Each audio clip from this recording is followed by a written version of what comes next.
Welcome to the Successful Nonprofits Podcast. I'm your host, Dolph Goldenberg. And listeners, I have to tell you, I am smiling from ear to ear and almost laughing because one of my best friends in the whole world is a guest today, and that's Perry Monastero.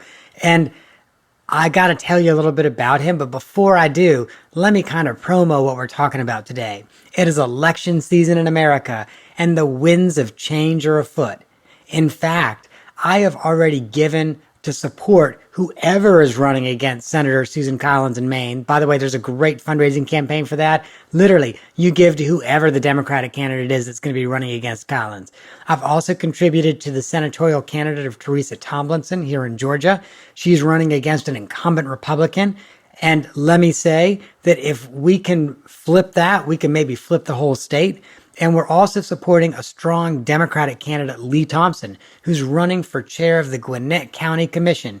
Now, I know that the vast majority of listeners, like 98% of them, are not in Georgia.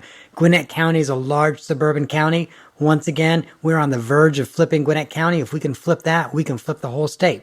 But the whole reason I'm sharing with you about who I'm contributing to politically is that my husband and I, every election cycle, we pick a few candidates to back strongly and make gifts that are significant for us throughout the election cycle. And we also typically pick one candidate and then we host a local fundraising event. And, we don't normally raise that much. If we're lucky, we raise between $5,000 and like $12,000, but it's something that we do for a local candidate to really try to create the state and the municipality that we want to be living in. So while I'm not a professional political fundraiser, I have got a bit of experience as a donor and also as a political fundraising volunteer. I am especially struck at how different political fundraising is from traditional charitable fundraising. I have received high pressure calls from congressional candidates, and I'm not making this up, actually sitting Congress people who've called to ask me for as little as $250. And I kind of scratch my head and I'm like, wow, either times are hard if you're only asking me for $250 or $1,000, or, you're not valuing your time very much as someone who's sitting in Congress. But I will share with you that every single one of those calls always has this strong sense of urgency. They will say to me, Dolph, we have a quarterly fundraising report that is due at midnight tonight. Can you make a $1,000 gift right now? It's going to look good if we raise more money than our opponent. And let me say, they are not at all shy about coming back a month later and having another urgent reason about why I need to give them another $250 or another $1,000. So there is no doubt that political fundraising is very different from nonprofit fundraising. The quick timelines, the urgency of campaigns often mean that political fundraisers are thinking about the short term. Sometimes I kind of scratch my head because I also notice that those charities that we give to generously really do a lot of work to cultivate us, and the political candidates really don't. It's kind of, wham, bam, get in there, ask for the money, and get out. What I'm really curious to know is what can we as nonprofit fundraisers learn from political fundraisers? And boy, do we have a great guest for you today. Perry Monastero has done both political fundraising and traditional nonprofit fundraising. And when I say traditional nonprofit fundraising, let me be clear. He is a top of the food chain development director. He knows his stuff when it comes to fundraising. Now, Perry and I go back a long way. He is one of my best friends from my time in Philadelphia way back in the 2000s. And back when I met him, he was an executive director actually of an LGBTQ foundation. And then he transitioned from that and went to a large multi-million-dollar organization as a fundraiser and built a fundraising shop that did incredible things for that organization. In the last year or so, Perry has started his own consulting practice, RPM Consulting. He is a creator, builder, problem solver, and loves helping his clients make a bigger difference in the world through fundraising, capacity building, and philanthropic strategy. So join me in welcoming Perry to the podcast as we talk about political fundraising and what we in the nonprofit sector can learn. Hey, Perry, welcome to the podcast. Hey, Dolph. It's great to be here with you. I'm so happy to talk with you today. Same here. I know it's been a long time coming. We both had technical difficulties on each of our ends the last couple of times we tried to do it. So I'm thrilled that we made it happen. And Perry, it's always good to see you and hear you. And We probably got started about 20 minutes after we got on Skype because we were spending so much time really having a good time and laughing. And Yeah. I'm sure that our guests are going to hear that as well. But now tell me, because again, you've now done some political fundraising campaigns as well. What's going through your mind when you do that political ask? It's really interesting how you set the stage for this conversation. I think you're absolutely right in discerning between the two. There's a level of urgency that one experiences during a political fundraising campaign versus a campaign for a nonprofit, whether it's a capital campaign or an annual fund campaign. And the urgency is not as blaring in your ears, blaring in your head. So you've done a good job of describing how those are different. But I think both types of fundraising styles can complement one another. And I think people who are in fundraising for nonprofits can learn from those who are fundraising for a political campaign and vice versa. The first thing that comes to mind with regard to political fundraising was that if you don't have that level of urgency, you're missing out. There's something I learned pretty quickly with the team that I was a part of was that we had exactly as you stated, timetables. And the timetables are real. And the timetables are real because the people looking at it are your direct competition. And there's a very keen sense of who else is in the race, whether it's one or in the case of the first candidate, she had 47 competitors. The fact that these folks who are working on these different campaigns are looking at these reports, and it might inspire them to raise more money. It might inspire them to drop out of the race, or it could do a little bit of both, depending on who you are at those campaigns. Folks were constantly looking at those reports. So there was that level of urgency. When a politician calls you up and says, and Dolph, I know that you've done a lot of political contributions and fundraising yourself on behalf of candidates. You've always done that as long as I've known you. And when they call you to say that there's an urgency, most of the time they are not making it up, right? And so then that raises the question, if you're coming from the perspective of, I'm working at a nonprofit, I'm trying to raise money, unless you come up with internal deadlines that speak to your overall vision and your goal for why you're fundraising, and you're not going to be able to create that urgency. And I would argue that the folks who are working in nonprofits could learn a few things from political fundraisers as I did. The truth is, there is some value in having routine check-ins, routine reporting out to the constituents that are part of the fundraising team and your greater population. So in the case of a nonprofit doing a campaign, once you announce your goal, you probably should report back on how you're doing at various points. Or you set up goals along the way so you can make announcements that we made this particular goal and now we're on our way because this new set of dollars is going to help us accomplish A, B, or C. A could be it's going to help us with the building portion of this campaign, or B, it's going to meet our needs for staffing or to save a particular program that is, I'm just making this up, although it has happened to me in my life professionally. Sometimes you have to raise money for a program that's been cut by a government funder or a major funder, institutional or household funder who said, you know what, this is it. We're not able to continue to contribute. That level of urgency and giving a cause, a purpose is essential for the nonprofit fundraising. When you've got a political campaign, everyone knows what you're trying to do. It is crystal clear. And that is an advantage, I think, that you have when fundraising for a candidate. Everyone knows why the money is so urgent. It's an expensive thing to do. In our country, the way we have a system set up, we have to lean into the reality that has been created for us. And that reality is the cost of running a campaign is so high, in large part because we have long campaign periods in comparison to, let's say, other countries where they have shorter ones. And therefore, there's less opportunity for that duration, that the need to have multiple, even advertising campaigns for one season. And I'll also say, I think one of the other ways our system in politics is different than others is we also have this series of elections. So we have primaries and then we have runoffs and, then we have the general election, or sometimes we have two runoffs between the primaries and the general election. And the interesting thing is each of those becomes its own fundraising opportunity, in part because the limits get reset every single time you got to go back to the ballot box. Right. Absolutely. You're absolutely right. It's one of the most frustrating things about fundraising, but it's also one of the exciting things. And if you can find a way to generate the excitement with yourself and challenging yourself with these goals and working with your team, it can be more enjoyable than frustrating.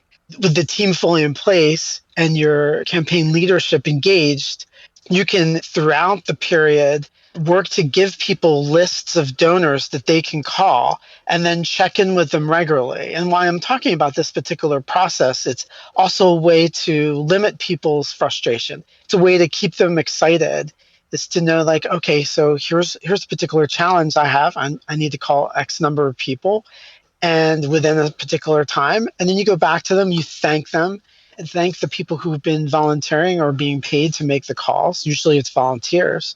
And to then give them another set. One thing that you've heard of before, because you've talked to so many folks running for office, is that they have to do call time.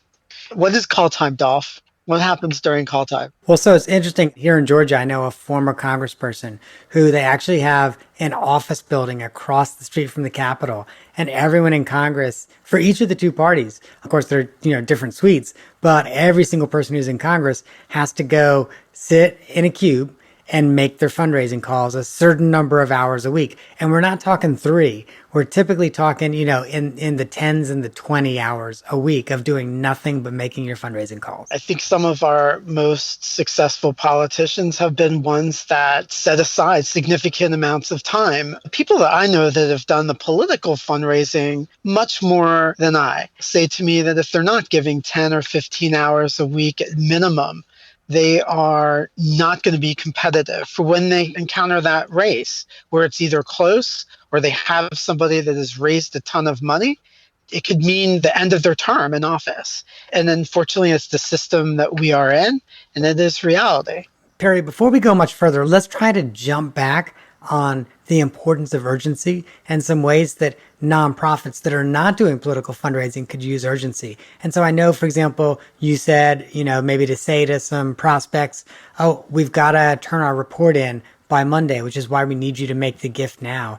One of the things that I also think about, oftentimes the way campaigns work is they start to have some momentum. And typically you want to get your largest gifts first. And so to be able to say to someone, we only need 2 more gifts at the $10,000 level before we can start getting other gifts and start to really close this campaign out. So can you make a commitment by Tuesday for a $10,000 gift? What you just said is inspiring me and reminding me that there is some value and utility in acquiring challenge gifts from particular donors, from donors that you can, on the side or in advance of your campaign, ask them if you are raising, we look to be able to raise, we believe we can raise $1.1 million or, 500,000 or 60 million, depending on your organization and purpose. Would you be willing to give X dollar amount if we were able to raise? And by sharing with folks that you, as either an open donor or an anonymous donor, is or are willing to do this, we're going to be able to match up to a certain dollar amount. That can inspire other folks. But that's not only what you inspired me to think of. You're also, the way you just described the urgency question is, well, you could put a deadline into that match for sure. And I've experienced that for sure, where it actually helps motivate people to give because they know that the offer is exploding, whether it's a single match or a double match or up to 3 times the 3-to-1 ratio. And can I throw something radical in there? You could even have multiple deadlines in there. So, for example, you've got 12 months to raise it, and you need to get 40% of the way in the first 4 months or whatever. And, and then you've got to get 80% of the way by the 8th month or 9th month. And then you can do the rest in the last few months. That actually gives you the ability to, in some cases, go back to your most loyal donors and say, look, we know that you gave 8 months ago, but we've got to bring in another $1,000 or $10,000 or however much it is in order to meet this match. Can you do a little something extra now? We've got to do this within the next month. And so what you just described to me sounds like a perfect example of taking a principle from political fundraising and applying it to a nonprofit campaign. A lot of political campaigns, how many emails do you get a day? Once you give to a particular campaign, you might get one every other day. I have to share with you, I have really good email hygiene. So I unsubscribe to a lot. And then if they don't actually unsubscribe me, I flag them as junk and they then go into junk mail. So I don't get that many political fundraising emails because I already know what causes I'm going to give to. Right. Got it. Got it.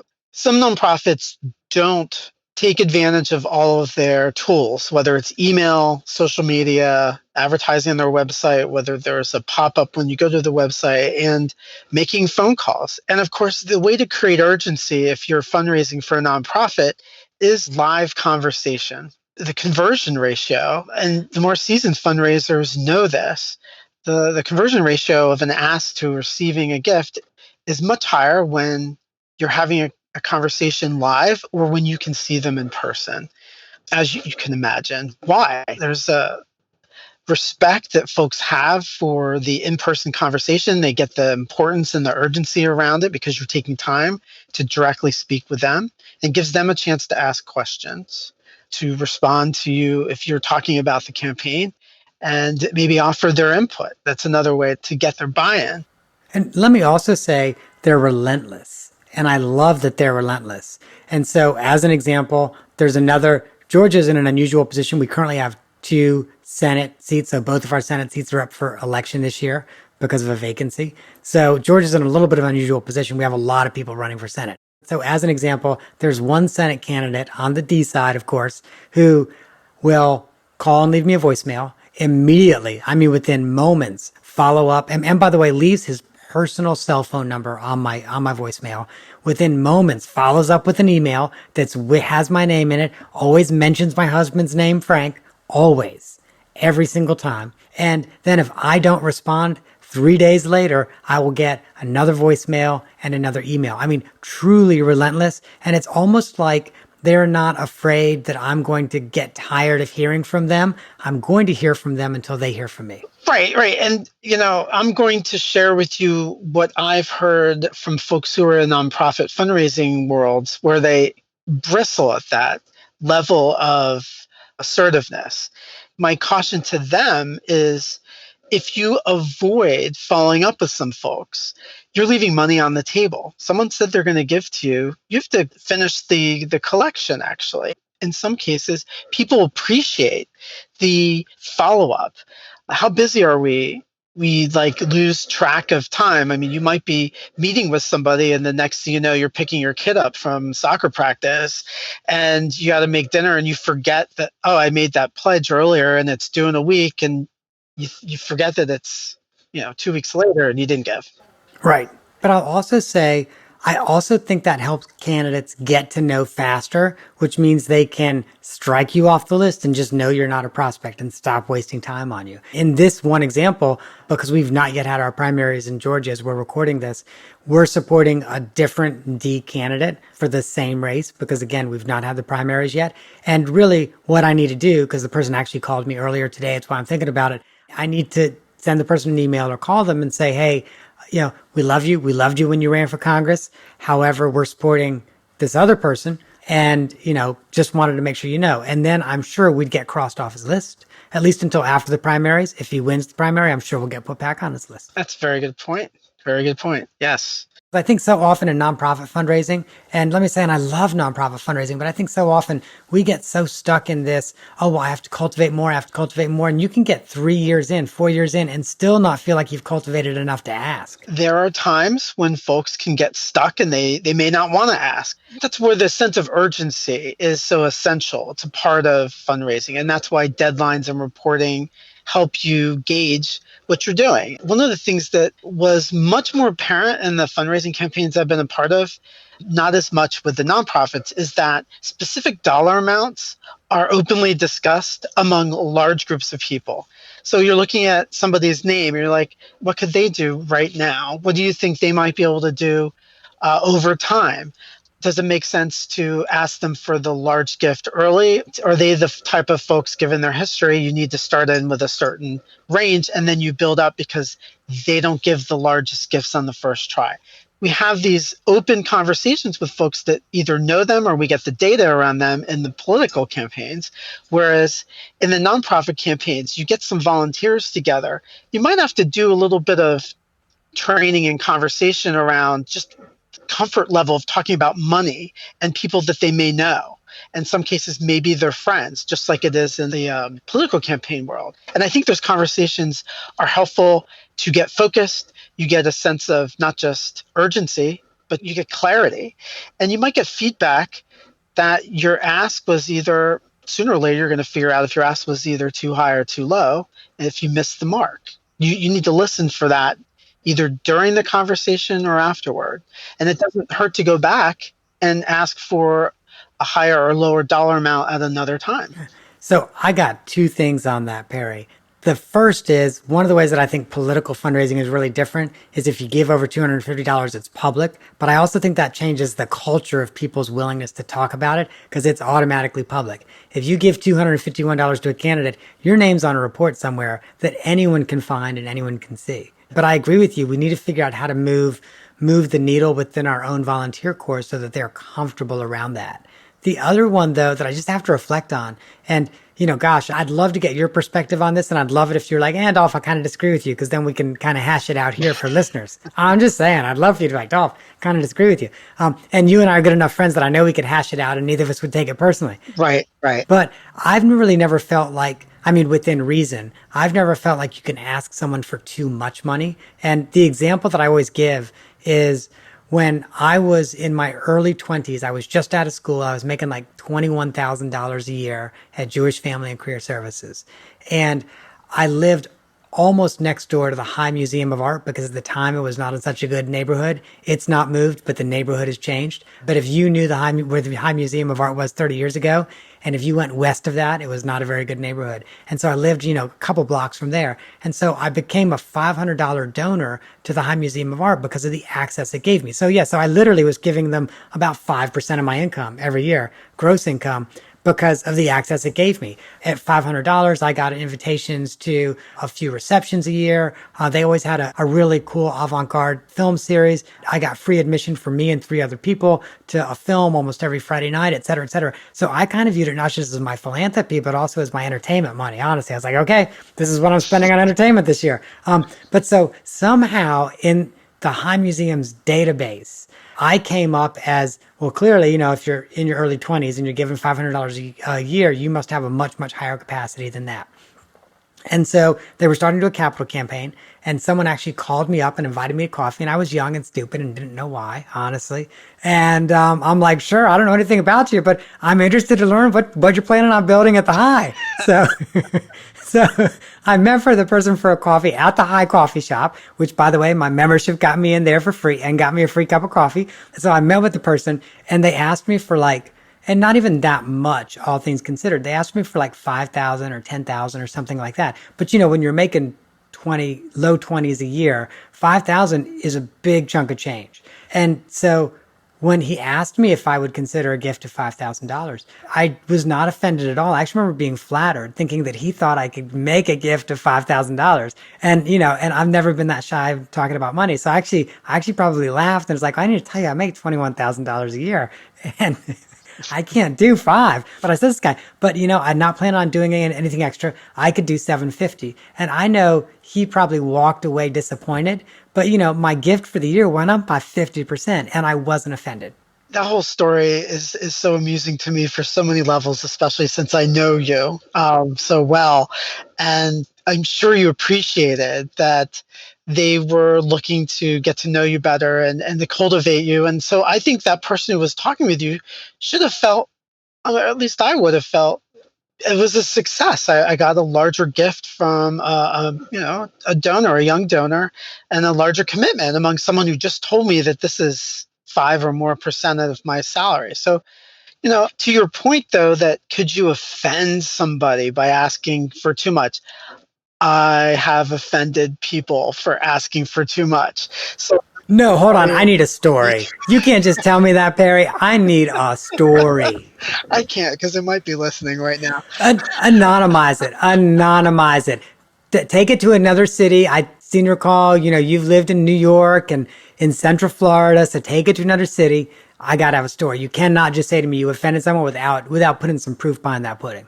I would say that as part of my counterpoint, I'm not going to say this is an argument, but my counterpoint to you is that some people will bristle because the fact that I asked for too much, asked for a mid six figure gift among someone that was able to do it, but they were not happy with the particular cause at that time. And I think that brought out their frustration and disappointment in what they perceived as the organization's shortcomings. In another case, it made somebody very uncomfortable because they were not able to fulfill on that contribution, and it made them feel less than worthy. So that's what the person communicated to me. And I apologized for misunderstanding what was a possibility. And I had asked for a range, and they were able to come back and say, I can do a smaller dollar amount, a lower range. But those are two cases where it wasn't as if they were offended. They weren't angry with me. One was wanting to use that opportunity to express their frustration with the organization. And it was a good learning experience for me to take back to the organization's leadership. And the second point was the person just didn't want to disappoint.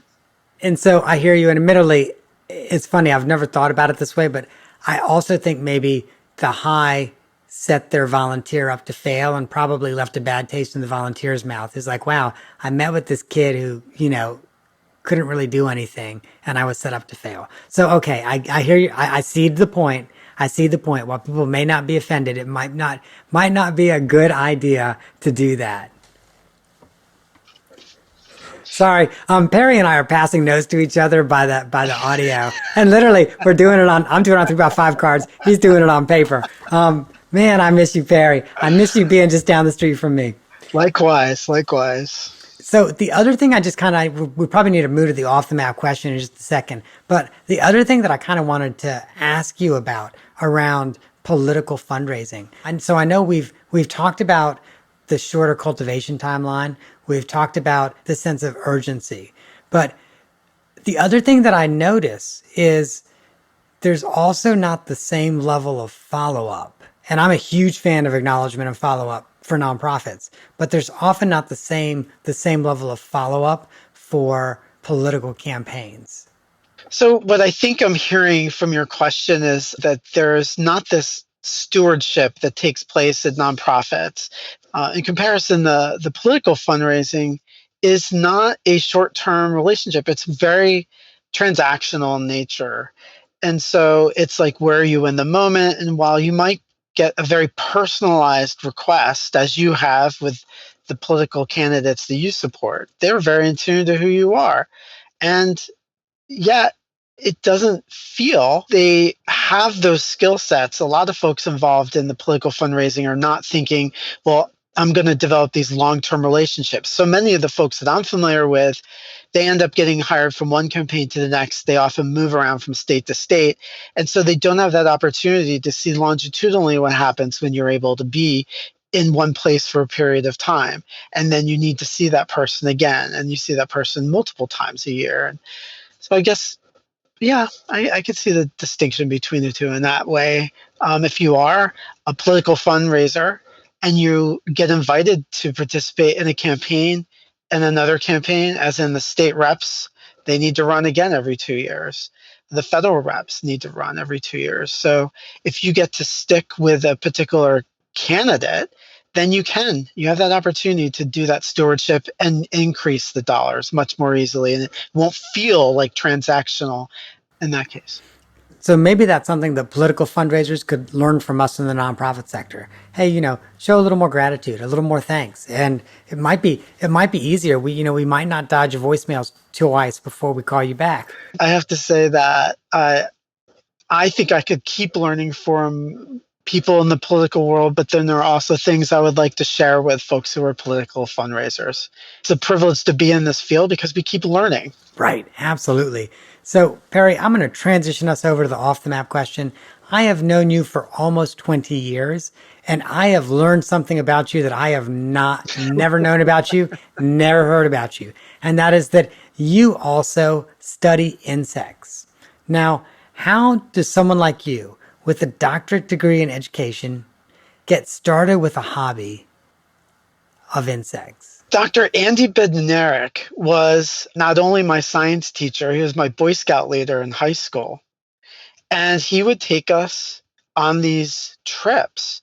He was a Yale professor of entomology, but he was also a high school teacher. And he taught us about mayflies, some of which he had discovered on his own. And the mayfly, actually, in 2017, was named after him. Bednarik, I think, is named after his last name.